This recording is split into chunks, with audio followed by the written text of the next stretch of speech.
और अलास्का में अमेरिकी राष्ट्रपति डोनाल्ड ट्रंप और रूस के राष्ट्रपति व्लादिमीर पुतिन के बीच करीब 3 घंटे बैठक चली, जो कि बेनतीजा रही।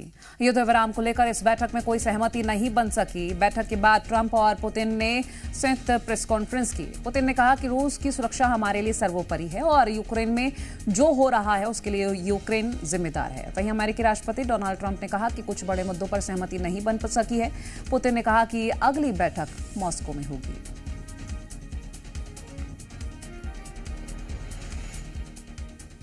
अलास्का में अमेरिकी राष्ट्रपति डोनाल्ड ट्रंप और रूस के राष्ट्रपति व्लादिमीर पुतिन के बीच जो बैठक हुई वो बेनतीजा रही है, सभी जान रहे हैं। और वहीं ट्रंप की ओर से कहा गया है कि युद्ध विराम को लेकर फिलहाल सहमति नहीं बनी है। डोनाल्ड ट्रंप और व्लादिमीर पुतिन के बीच अलास्का में करीब 3 घंटे तक रूस और यूक्रेन के बीच युद्ध विराम को लेकर बैठक चली, जो बेनतीजा ही खत्म हो गई। बैठक के बाद संयुक्त प्रेस कॉन्फ्रेंस में डोनाल्ड ट्रंप और व्लादिमीर पुतिन दोनों ने ही बैठक को काफी सकारात्मक बताया। पुतिन ने कहा कि शांति के लिए दोनों नेता काम कर रहे हैं। पुतिन ने कहा कि यूक्रेन अपने हालातों के लिए खुद जिम्मेदार है और रूस की सुरक्षा हमारे लिए सर्वोपरि है। वहीं ट्रंप ने कहा कि हम चाहते हैं कि दोनों देशों के बीच मित्रता बढ़े। ट्रंप ने कहा कि कुछ बड़े मुद्दे पर सहमति नहीं बनी है। ट्रंप और पुतिन अगली बैठक के लिए राजी हुए हैं। दोनों नेताओं के बीच अगली बैठक मॉस्को में होगी। हालांकि अभी तक इस अगली बैठक की तारीख तय नहीं हुई है। चलिए अब आपको इस बैठक की कुछ खास तस्वीरें दिखा देते हैं, वो 4 तस्वीरें जिनसे आप समझ पाएंगे कि ये बैठक कैसी रही होगी। तो पहली तस्वीर आप देख रहे हैं, रेड कारपेट पर स्वागत किया गया है। ये गर्म जोशी से जो मुलाकात की तस्वीरें रही है रेड कारपेट के बाद, वो तस्वीरें। उसके बाद एक ही कार में सवार होकर दोनों देशों के राष्ट्रपति निकले हैं। 3 घंटे बैठक जरूर हुई, लेकिन ये बैठक बेनतीजा रही है। चारों ही तस्वीरें, एक जो पूरी बैठक रही है उसका हम आपको संक्षिप्त इसमें ब्यौरा दे रहे हैं इन तस्वीरों के जरिए।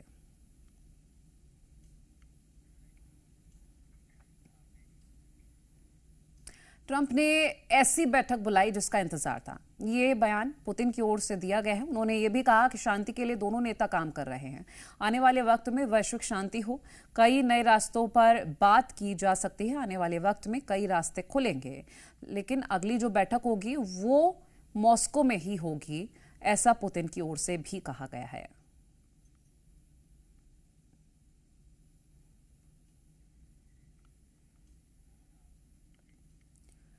तो राष्ट्रपति ट्रंप का भी बयान सामने है। पुतिन के साथ बैठक सफल रही है। पुतिन के साथ हमेशा अच्छे संबंध रहे हैं, रूस के साथ अच्छे संबंध रहेंगे।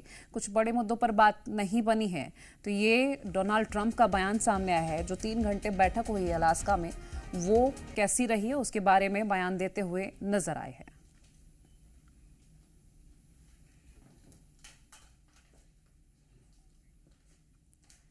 ट्रंप के साथ बैठक में बोले पुतिन। यूक्रेन से युद्ध खत्म करने पर पुतिन बोले हैं कि युद्ध के मूल कारण खत्म हो। यूक्रेनी यूरोपीय नेताओं से पुतिन की अपील है, यूक्रेनी और यूरोपीय नेता प्रभावी गति से दखल न दें।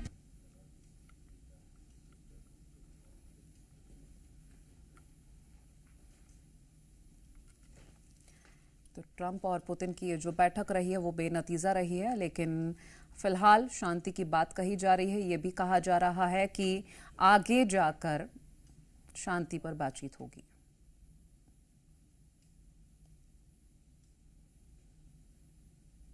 And I will say that I believe we had a very productive meeting. There were many points that we agreed on. Most of them, I would say, a couple of big ones that we haven't quite got there, but we've made some headway.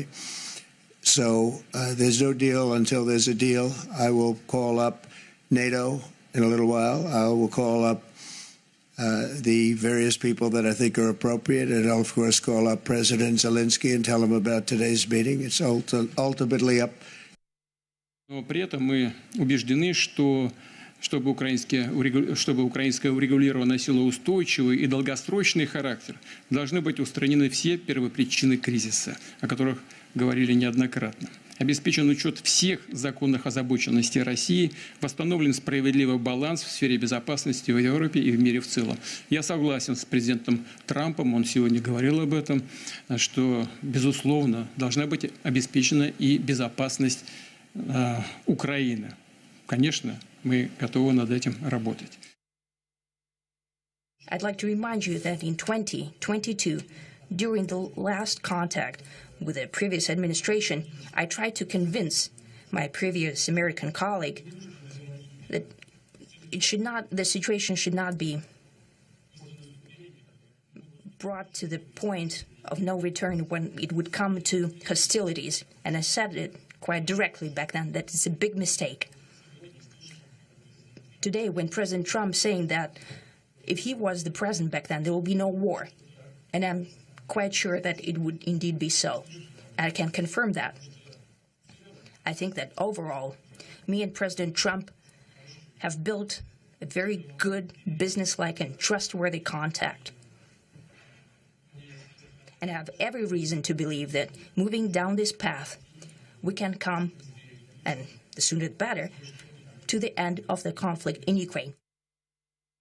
Mr. President, I'd like to thank you very much, and we'll speak to you very soon and probably see you again very soon.